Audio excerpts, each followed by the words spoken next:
Good morning. This is your old friend Jimmy. We went to Joplin last night, had a good time. Came home, got to bed late, slept a little late.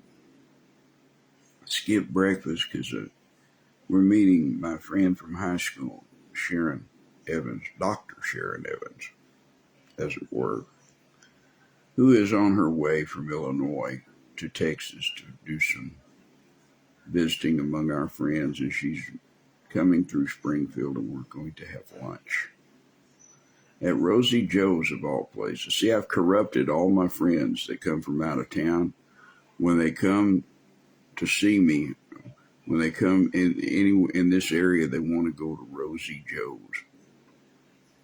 and which is a good deal because I like to go to Rosie Joe's.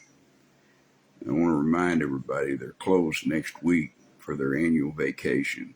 They all came from the Upper Peninsula area in Michigan, Saginaw and way up in there, and so once a year they go back up there and visit their family and friends and everything.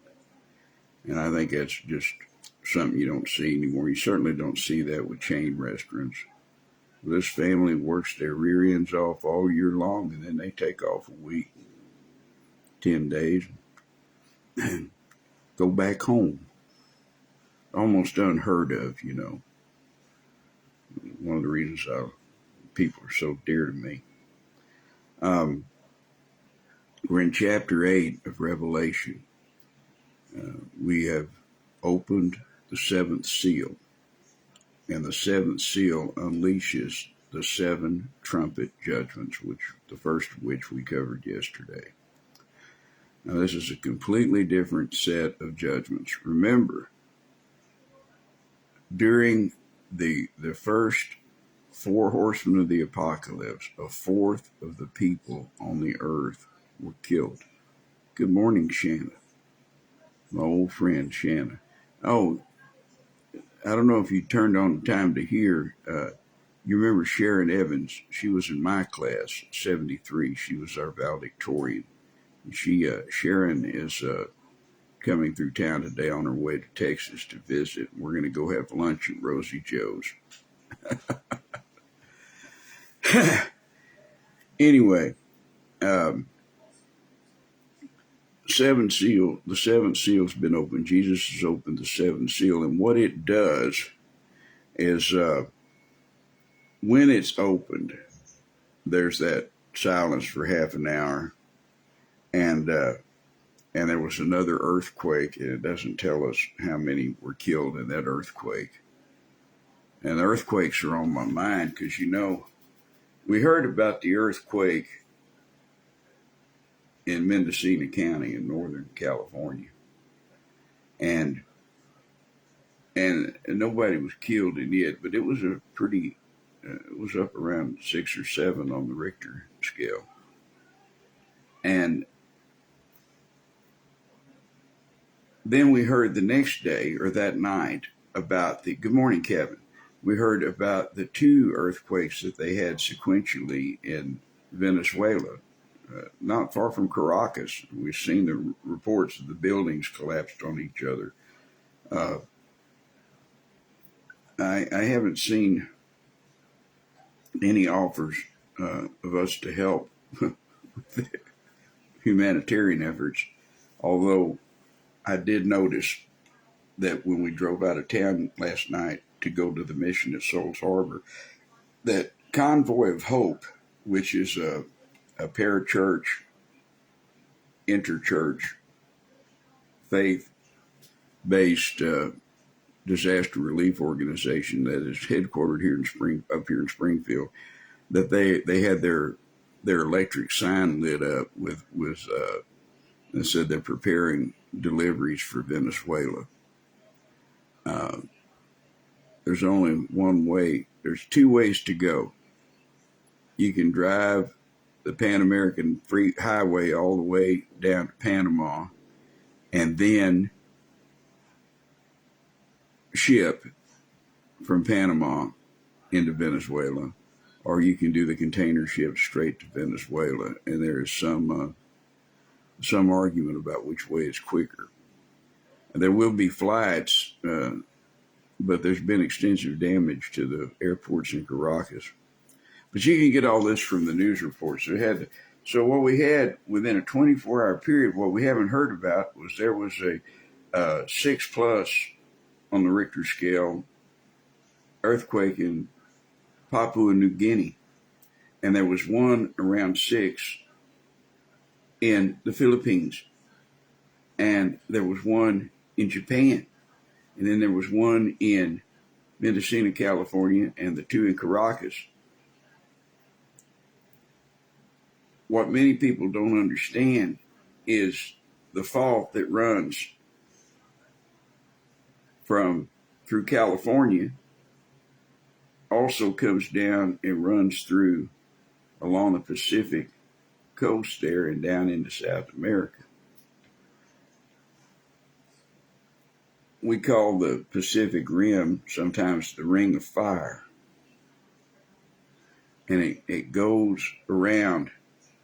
So within 24 hours in the circle of the Pacific, within 24 hours, let's don't do them in order, but let's do them in the circle. Venezuela, California, Japan, Philippines, Papua New Guinea. We're seeing the fulfillment of Matthew 24 here in chapter 8. We may be seeing a fulfillment of Matthew 24 before our own eyes.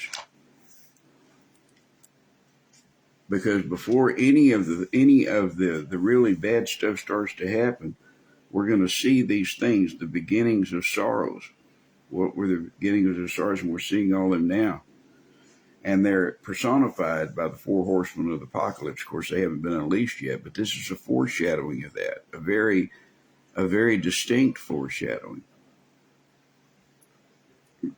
Again, chapter 24, Matthew, verse 4, and Jesus answered, and they said, what's the signs of the end of time? When you coming back? And he says, take heed that no man deceive you. Well, deception is certainly among us now. For many shall come in my name, saying, I am Christ, and shall deceive many. Yeah, nearly all of them are pretenders.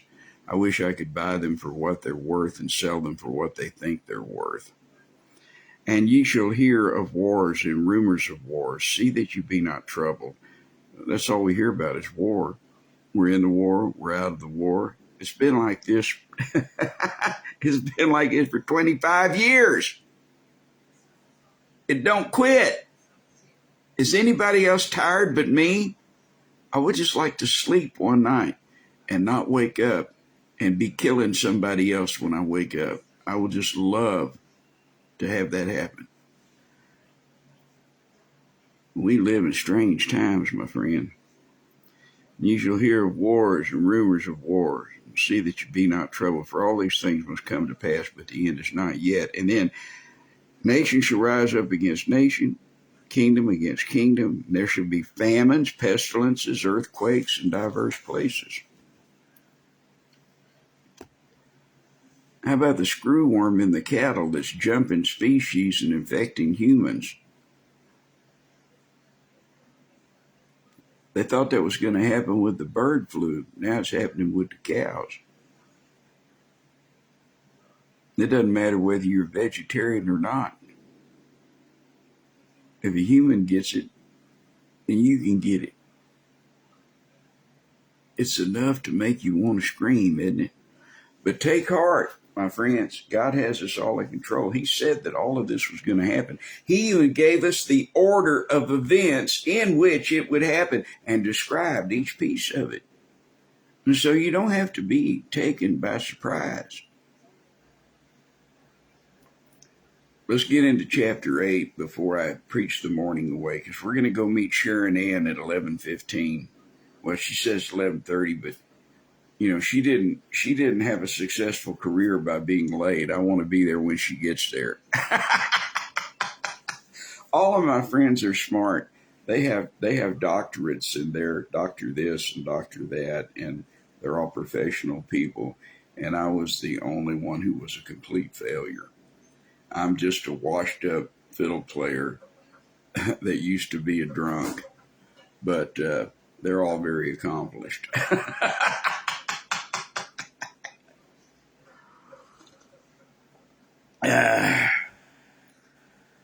However, I do know all the words to El Paso and can sing it upon command. Chapter 8. And when he had opened the seventh seal, Jesus had opened the seventh seal on the scroll of him that sat on the throne, the Ancient of Days, God the Father, there was silence in heaven about the space of half an hour. And I saw the seven angels which stood before God, and to them were given seven trumpets. I do too know all the words to El Paso. Yeah, I know you didn't mean that. I love you, Shanna. Praise God. And another angel came and stood at the altar, having a golden censer.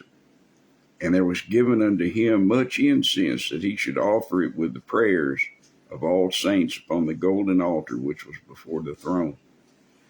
And the smoke of the incense, which came with the prayers of the saints, we went into this yesterday, that's what the incense altar represents, or the prayers of the saints before God. I think we have a live demonstration of this, if you will remember, back during the Grand Mal Revival in chapter 6.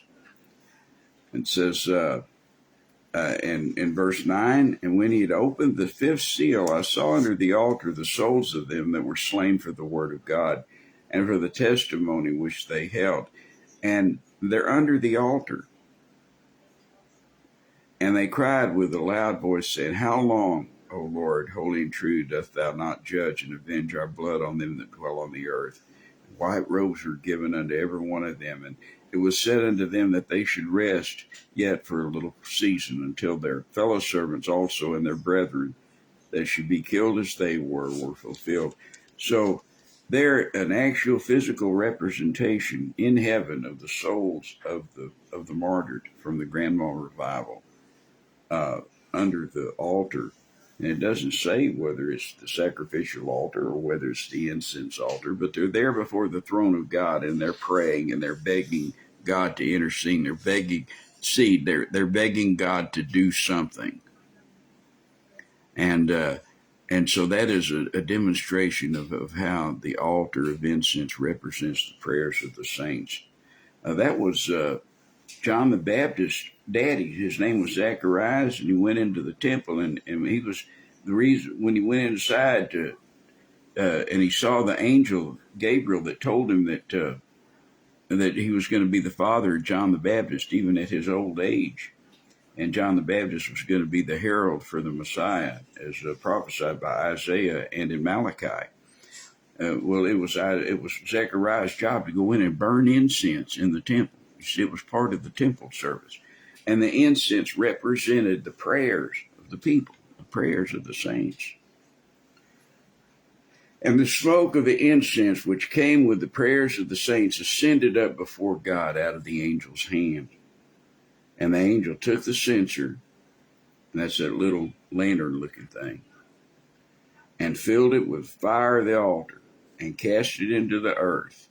And there were voices and thunderings and lightnings and an earthquake. Well, we had thunders and lightnings last night, but no earthquake. They didn't report a tornado last night, but there were strong winds. There were roofs blown off, sheds blown down. They did not record a twister, a circular tornado. I think they go counterclockwise. I can't remember. They tell me every year when we start during tornado season, but I forget every year. But anyway, the thing is that there wasn't an officially recorded tornado last night, but they had 70 and 80 mile an hour winds, which is plenty enough to blow down the hen house or the chicken coop, you know. And so there was quite a bit of damage around here last night. It's going out right now. All the rain is off to the east, and so I think we're going to have like 5 or 6 days of just oppressive heat. It made me feel like I'm in Houston again with the humidity and everything. Of course, not as hot as Houston. I don't think it's going to hit 90 here for another day or two, probably tomorrow or Monday. But with the heat index, it'll be pretty impressive. I talked to Uncle Freddie the other day, and it was 116 in Junction. So, nowhere near that. And verse 6, and the seven angels which had the seven trumpets they prepared to sound. So there's two things that happen when Jesus opens the seventh seal. The seven angels are given the seven trumpets. The seven trumpet judgments are introduced. And also there are thunderings, lightnings, and earthquakes upon the earth. So we're not told how many die in that, but we know that in the first four seals, the four horsemen of the apocalypse, there was a quarter, 1/4 of the people of the world killed. If that happened now, we're talking about 2 billion people.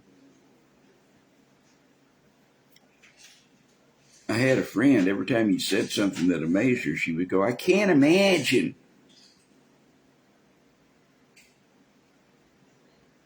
Well, it is hard to imagine. But this is what it says.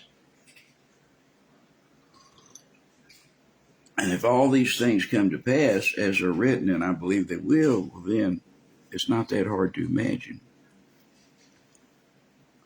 Now, we're down. The seven angels which had the seven trumpets prepared themselves to sound. And yesterday we got to the first angel, the first trumpet. The first angel sounded in verse 7, and there followed hail and fire mingled with blood, and they were cast upon the earth. And a third part of the trees was burned up, and all the green grass was burned up. I read you about the hail and the fire mingled with blood from God's judgments on Egypt back in Exodus 9. We also read yet future prophecy where this would happen, which is actually a prophecy from Ezekiel 38 that will be fulfilled here during the tribulation, where that fire and the hail and the blood would be on the earth again in Ezekiel 38. And they cast, of course, upon the earth, because this is where God's wrath is falling. We can't, he's not sending his wrath to Pluto or Uranus or Neptune. He's sending it upon the earth. When we get to the vial judgments in chapter 16, it's these judgments are progressive and they get worse and worse. But this is another thing about who the judgment is for. It's for those upon the earth. Greek scholars say that when they refer to the people on the earth, if you were reading it in Greek, it would say earth dwellers, they that dwell upon the earth, the people on the earth dwellers. And the very first of the vial judgments, which are going to come later in chapter 16, in verse 1, John says, and I heard a great voice out of the temple saying to the seven angels, go your ways and pour out the vials of the wrath of God upon the earth. This is the last set of seven. And the first went and poured out his vial upon the earth, and there was a noisome and grievous sore upon men which had the mark of the beast, and upon them which had worshipped his image. So this is upon the earth. This is a judgment. It's the wrath of God on everybody who would not obey. And during this time, there are 144,000 evangelists, shrinking in number every day, but they're getting converts every day in all the nations, all over the world, in every tongue, in every tribe, in every culture, and converting them from every religion to faith in Jesus Christ. They will all die. By all, I say almost like, ivory soap, 99 and 44 100s. We do know from Matthew 25 that some escape. We do know from Isaiah 63 and Isaiah 66 that some have escaped this wrath judgment. But it's only, by the skin of their teeth, where the Antichrist sends somebody out to kill them and execute them, and they just happen to leave 2 seconds before the goon squad gets there, that kind of thing. They're not going to be a majority. They're not going to be a measurable minority. A few will be saved from the Antichrist during this first half of the Great Tribulation. But there's going to be a huge amount of people. And the reason that God is judging them is because they're hearing the preaching of the gospel. Even while the church is in heaven and God has sealed these 144,000. And they're leading people to Christ from every tribe and every nation all over the world. And it's driving the Antichrist crazy because he's trying to kill them all. Eventually he does.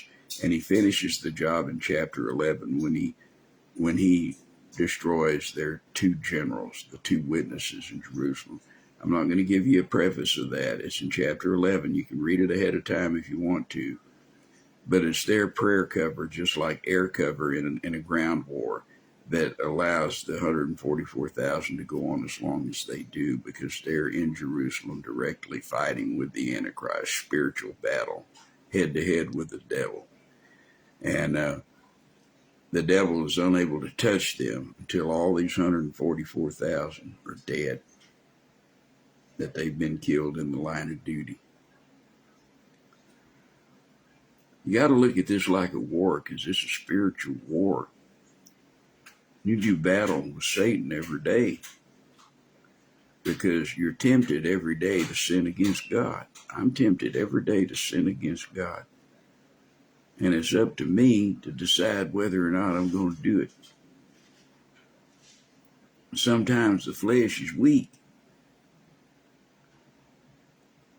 Most of my sin nowadays is just up here, because I'm too old to do anything else. But not always, friends. There's anger, there's lust, there's pride.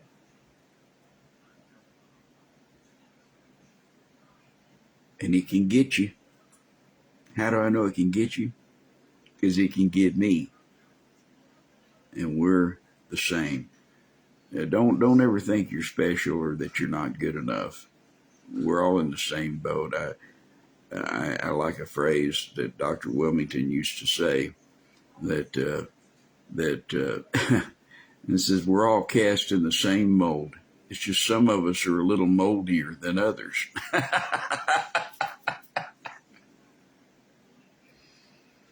The first angel sounded, and there followed hail and fire mingled with blood, and they were cast upon the earth. And a third part of the trees was burned up, and all the green grass. And we just mentioned yesterday and talked about how, well, what would the atmosphere be like? Because without the production of chlorophyll, what is going to be the balance between oxygen and nitrogen and carbon dioxide? What is going to be the balance of the gases? What is going to be the measurement if you took a pie chart? How much of the air is going to be oxygen? What's it going to do to the water? The oceans, the great washing machine of the earth that keeps everything turning and everything filtered. There is a reason that more than 70% of the face of the earth is an ocean, because it takes that much ocean to keep the air and everything in the world clean. It just sucks it in and churns it like a washing machine. Now, I know that's an oversimplification, and my scientist friends like my friend Dan in Houston, who's the genius that tells the oil companies where to drill, because he knows geology and under the water, I forget what it's called. What is he? He's a marine geologist. Anyway, he's at the top of his game. He's the president of whatever organization they have.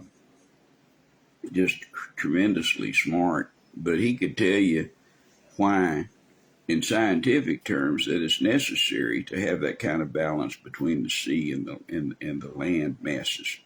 And he would tell you from a purely scientific point of view. I'm just telling you from the Bible.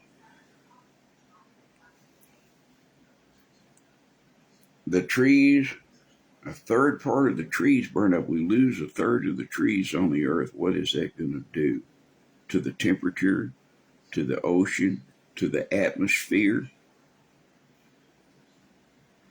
Yeah, I know you've seen those commercials where you say the best thing you can do for the environment and for the world is to plant a tree. In Jewish culture, that is what they do. When a family member dies, they plant a tree. Sometimes not just one. Everybody who has a memory and love for the person who died, they will go plant a tree. Because it's the idea of a new birth, of going on. It's an idea for the future. You see, if you plant an olive tree, you plant a pear tree. I like pears. But if you plant a pear tree, you're not going to be eating off of it for a while. You plant a pecan tree, you're not going to be eating off of it for a long time. But the people who come after you, they'll be able to eat off of it. You plant a tree, it's making a statement that there's going to be a future for your people. That you may be dead and buried in the ground just like the loved one that you just buried. But there's going to be a tree there and somebody's going to eat from it. Now, I believe that the Lord is coming pretty soon, but I think it's a beautiful thought. And so, now, the tree, all the trees were burned, all the green grass was burned up in the third part of the trees. This is not the first attack on the grass and the trees. This happens again later in the next chapter, to where it's just the opposite. There's going to be a plague on the earth that God sends, and it's going to be with the fifth trumpet. When we get down to the fifth trumpet, and there's going to be these scorpions and demons coming out of a bottomless pit.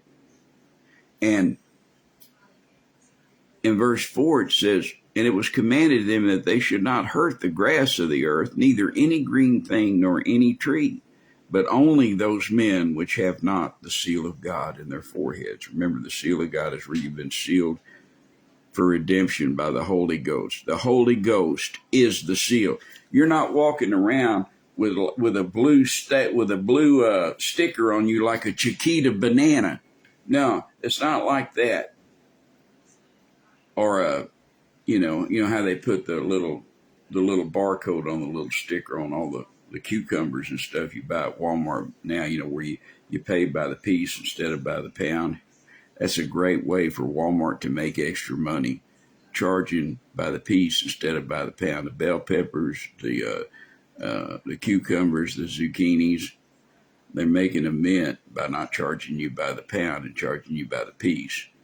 But of course, you don't have a choice in that, because what Walmart has done is they put everybody out of business. You have to buy from them, and then they don't carry what you want. I can't tell you how many times I've had to change brands of stuff in the last 40 years because Walmart didn't have what I wanted. Diane is with us this morning. Shanna, I don't know if you remember Diane. She was in my class at Sam Houston. She graduated in 73 also, and she's living over there somewhere close to the Oklahoma line. I don't know exactly where, but she's in southwest Missouri too. I know she is because I see her popping up on Facebook with her husband riding down old Route 66. So there's going to be a plague where God commands them not to hurt the trees. And I wonder why, because there's only enough left. You got to keep life sustained on the earth for a certain amount of time before the Lord comes back and intervenes, right? Well, if you already killed a third of the trees and all the green grass, well, then you're going to be careful of it until it's time for it all to be destroyed. And there will come a time for it all to be destroyed, believe me. I would call your attention to 2 Peter. Presumably, the last thing that good old Simon Peter wrote before he died. They say he was crucified upside down. Some historians think that's not so. And they have a good point. Why would a Roman soldier answer a request from a prisoner about how he was going to be executed? I've never heard of such a thing, but presumably Peter said that he had to be crucified upside down because he wasn't worthy to be crucified in the same way as Lord was. So we just don't know. We don't have the video of it, so we can't say. Good morning, Jennifer.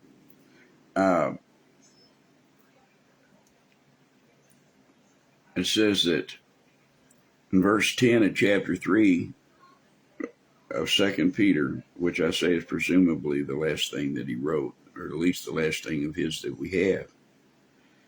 But the day of the Lord will come as a thief in the night, in which the heavens shall pass away with a great noise, and the elements shall melt with a fervent heat, and the earth also and the works that are therein shall be burned up.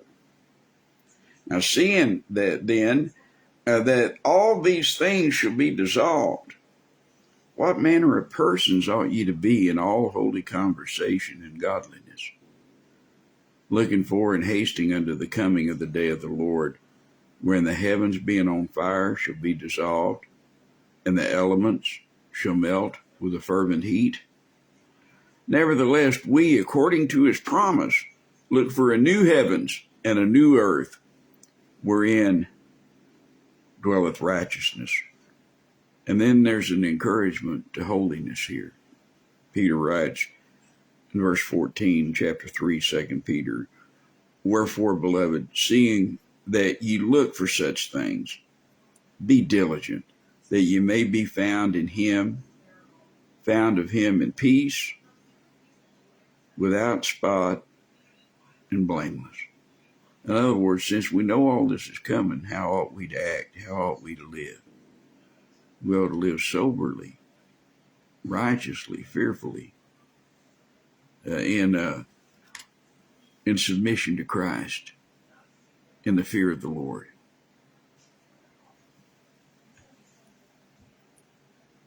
In verse 8, the second angel sounded, and as it were, a great mountain burning with fire was cast into the sea.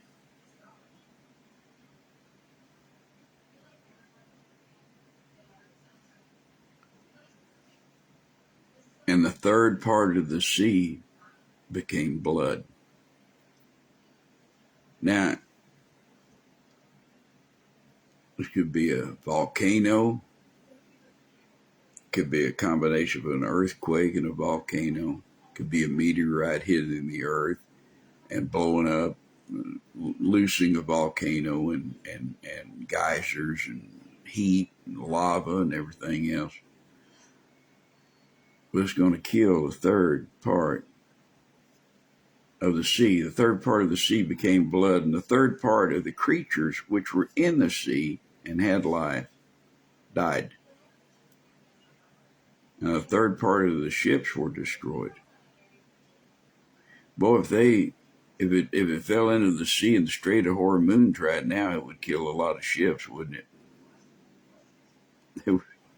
They would be destroyed because they're like all packed together right now, just like the planes on the runway at Hickman Field, Pearl Harbor, on the day of the disaster when the Japanese attacked Pearl Harbor, and all of our planes were lined up wing to wing like they were in a formation for a review.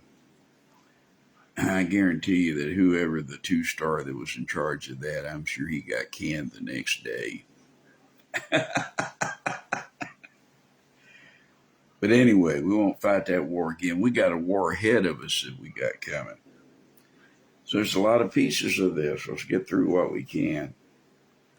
The second angel sounded, and as it were, a great mountain burning with fire was cast into the sea,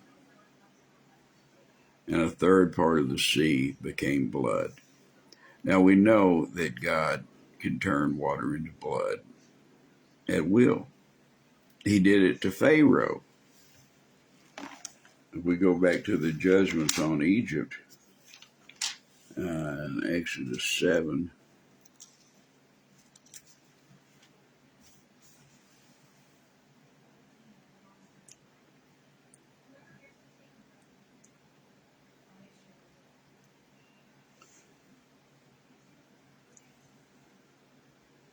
and the Lord said unto Moses, verse 14 of chapter 7 of Exodus, and the Lord said unto Moses, Pharaoh's heart is hardened.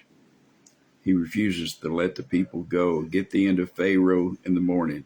Lo, he goeth out unto the water, and thou shalt stand by the river's brink against he come. And the rod which was turned to a serpent shalt thou take in thine hand, and thou shalt say unto him, The Lord God of the Hebrews hath sent me unto thee, saying, Let my people go, that they may serve me in the wilderness.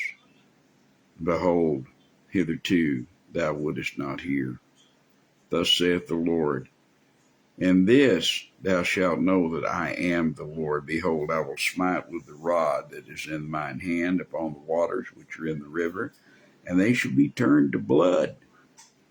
And the fish that is in the river shall die, and the river shall stink, and the Egyptians shall loathe to drink of the water of the river. And the Lord spake unto Moses, Say unto Aaron, Take thy rod and stretch out thine hand upon the waters of Egypt, upon their streams, upon their rivers, and upon their ponds, and upon their pools of water, their pools, that they may become blood. These pools means the waters that they've set apart, that they've already drawn from the river, that they may become blood, and that there may be blood throughout all the land of Egypt, both in the vessels of wood and in the vessels of stone. Wherever the water is, it's going to turn to blood. And Moses and Aaron did so, and the Lord commanded. He lifted up the rod and smote the waters that were in the river, in the sight of Pharaoh and in the sight of all his servants. And all the waters that were in the river were turned to blood. And the fish that was in the river died, and the river stank. The Egyptians could not drink the water of the river. And there was blood throughout all the land of Egypt.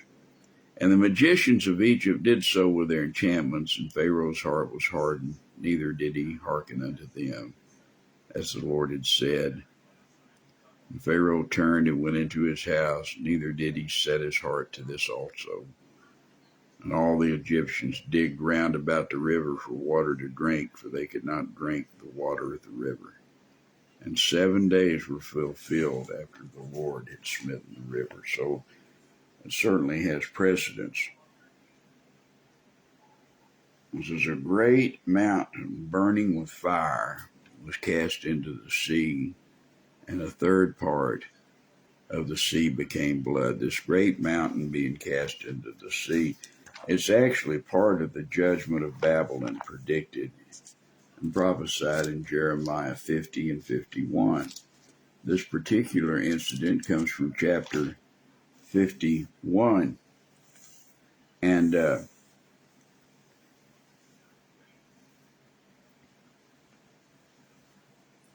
And he's talking about how he is going to break them in pieces. And he's going to break in pieces all the false prophets and all the liars and all the politicians and all the rich people, everybody in the kingdom. In verse 24, he says, And I will render unto Babylon and unto all the inhabitants of the Chaldeans their evil that they have done in Zion in your sight, saith the Lord. This was never fulfilled. Babylon fell, but they fell without a fight.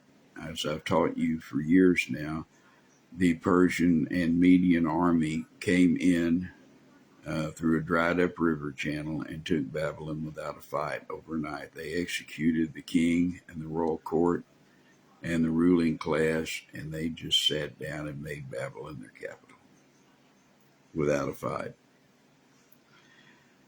Behold, I am against thee, O destroying mountain, saith the Lord, which destroyed all the earth.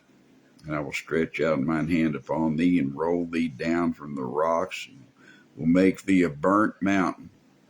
They shall not take of thee a stone for a corner, nor a stone for a foundation, but thou shalt be desolate forever, saith the Lord.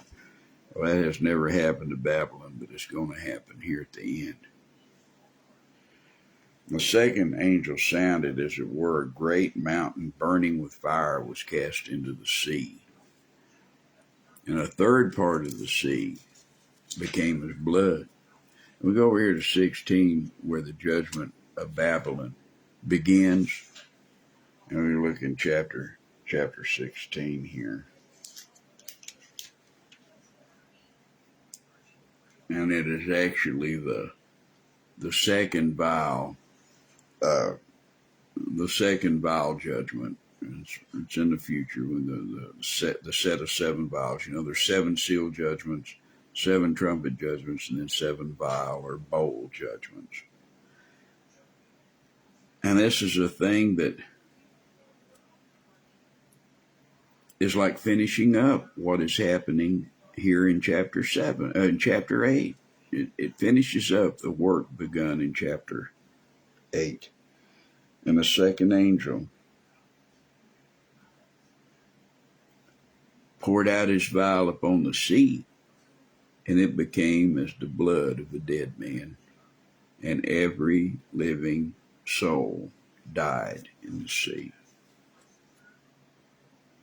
See, only a third of them dies in the beginning. But this is a great and terrible wrath judgment. It is the day of Jacob's trouble. It is the day of the Lord. It is the time of the end. And things will get progressively worse as the days click off during the Great Tribulation. The second angel sounded, and as it were, a great mountain burning with fire was cast into the sea. And a third part of the sea became blood. And a third part of the creatures which were in the sea and had life died. And a third part of the ships were destroyed. This seems unimaginable, I know. But you know,